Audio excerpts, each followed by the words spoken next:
बाहर आ गया, सिर्फ पानी पीने वाला ये क्यों नहीं आया? डाक खाना आ गया, जिसको उतरना उतरो। अरे मंजरी आ रही है, बहन से मिलने आ रही होगी।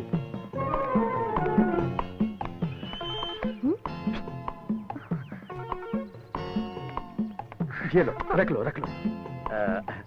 ये क्या है? क्लिप, हेयर पिन वगैरह ले लेना। ओह, इसका आगाज। जब से तुम्हारी दीदी को देखा हूँ, मेरे मन में टिंग टोंग की आवाज आने लगी है। आवाज आई तो दरवाजा खोल के देखना चाहिए था ना। हाँ देखा, वो मेरे मन में ही बसी हुई है। वो मैं समझ गई, आपको ये सब बातें उन्हीं से कहनी थी। वो क्या है कि मैं आपसे खुल के बात कर सकता हूँ, लेकिन आपकी बहन से बात करते हुए हकलाने लगता हूँ। ऐसा क्यों? लव की बातें हर किसी से कह सकता हूँ, लेकिन जिससे लव करता हूँ उससे डायरेक्टली बोलने में